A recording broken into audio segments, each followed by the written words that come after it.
नमस्ते दोस्तों, stock level पे आप सभी को स्वागत है।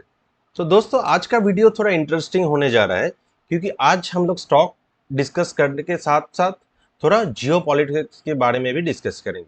दोस्तों आप सभी को पता है कि इंडिया में G20 का बैठक हो रहा है और इसमें काफ़ी हिस्टोरिकल कुछ मूवमेंट जो लिया जा रहा है इतना मेजर कंट्री है उसके द्वारा। तो इसमें इकोनॉमिक कॉरिडोर बनेगा। तो ये इकोनॉमिक कॉरिडोर क्या होगा, एक हाइब्रिड मॉडल इकोनॉमिक कॉरिडोर बनेगा जो मतलब port, sea port and railway से कनेक्टेड रहेगा।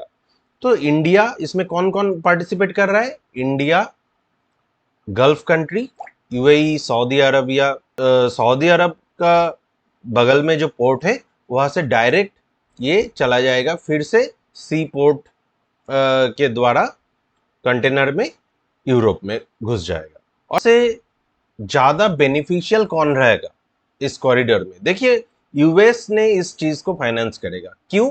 क्योंकि यूएस है टॉप इकोनॉमी, वर्ल्ड का टॉप इकोनॉमी। हर वक्त यही चाहेगा कि उसका जो सेकंड काउंटर पार्ट है मतलब चाइना, उसको कैसे रोका जाए। और जैसे दोस्तों कि जियो पॉलिटिक्स में सबसे जो इंपॉर्टेंट है वो है ट्रस्ट। विदाउट ट्रस्ट कोई भी कंट्री आज का दिन पे ग्रोथ नहीं कर सकता है, क्योंकि all country are related to each other. एक कंट्री के पास सब कुछ नहीं होता है, उसको दूसरा कंट्री के ऊपर डिपेंड करता ही है। ठीक है। तो देखिए, इंडिया में माइनिंग से लेके मेडिसिन मतलब फार्मास्यूटिकल कंपनी, ठीक है, ऑटोमोबाइल एंड सबसे important renewable energy and alternative energy, जिसको लेके काफी चर्चा हुआ है कि फॉसिल फ्यूल को कैसे कम यूज किया जाए। क्योंकि देखिए, G20 में जितना सारा कंट्री है वो कंट्री लगभग लगभग 80% ऑफ फॉसिल फ्यूल को एमिशन करते हैं। ठीक है।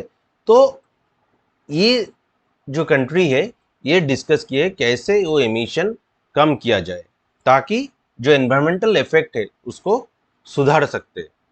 तो इंडिया कैसे बेनिफिटेड रहेगा इसमें? देखिए दोस्तों, इंडिया में India is a power house. अगर आप चाइना और रशिया को काउंटर कर रहे हैं तो बिना इंडिया के आप सोच नहीं सकते। दोस्तों, ग्रीन हाइड्रोजन के बारे में आप सभी सुने हैं। तो देखिए, इंफ्रास्ट्रक्चर डेवलपमेंट जैसे जैसे आगे बढ़ेगा, अगर बोल रहा है कि यहाँ पे रेल नेटवर्क बनेगा, तो सबसे ज्यादा एक्सपर्टीज कौन है रेल नेटवर्क डिजाइन करने में? इंडिया। अगर दोस्तों हाइड्रोजन, ग्रीन हाइड्रोजन की बात करें तो कौन इसमें आगे बढ़ा है? इंडिया। इंडिया में ऑलरेडी ग्रीन हाइड्रोजन प्रोडक्शन हो रहा है और उसमें गाड़ी चल रहा है कि इस G20 समिट में अफ्रीकन यूनियन को इंक्लूड कर चुका है। तो अभी G20 नहीं, G21 हो गया। तो अफ्रीका इसलिए इंडिया के ऊपर काफी आभारी है। तो फ्यूचर में क्या होगा? इस जगह से इजिप्ट नजदीक है, तो इजिप्ट से होते हुए पूरा अफ्रीका में इंडियन गुड्स जो चाइना को काउंटर कर सकता है वो चीज पूरा अफ्रीका में फैल जाएगा। और अफ्रीका जो है एशिया के बाद सबसे ज्यादा पॉपुलेशन अफ्रीका में है। तो कितना अपॉर्चुनिटी है इंडिया का ग्रोथ का, ये आपको जानना जरूरी है। और देखिए, जैसे यूरोप में सबसे ज्यादा प्रॉब्लम क्या है?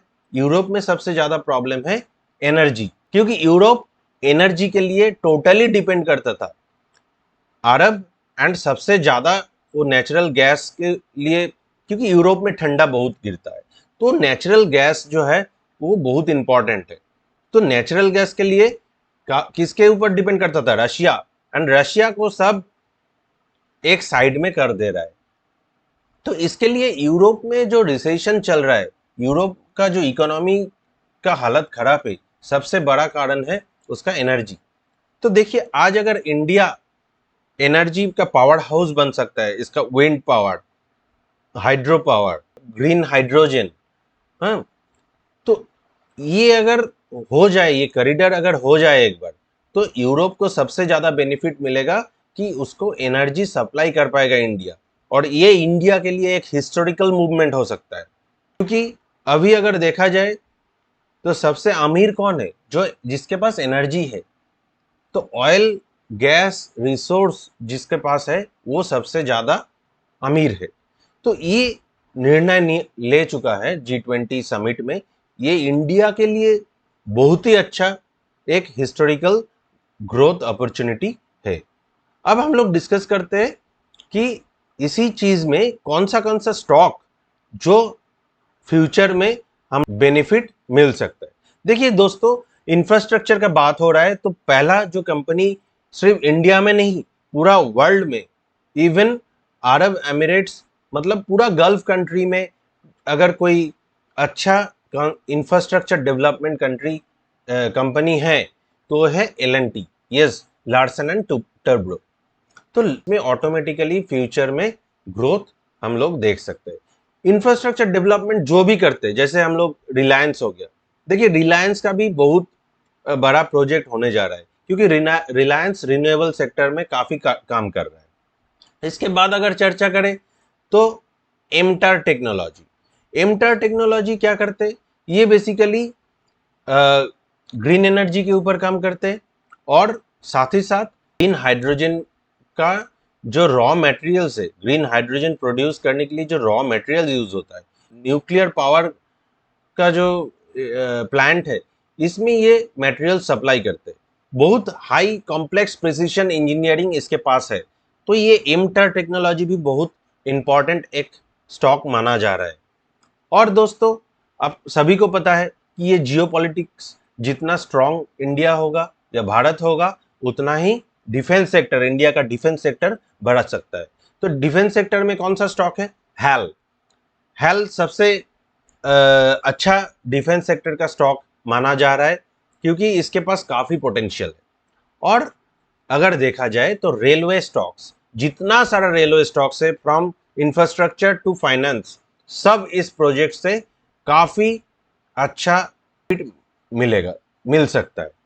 तो रेलवे स्टॉक मतलब पूरा इंफ्रास्ट्रक्चर जो है, अगर देखिए इसमें रेलवे ट्रैक बिछाने से तो काम नहीं होगा, रेलवे का डिजाइन करना पड़ेगा, उसके साथ कंटेनर बनेगा तो उसमें नेटवर्क बनाना पड़ेगा, बाद में इस जगह से जो इंटरनेट का केबलिंग है वो अंडर सी पास करेगा।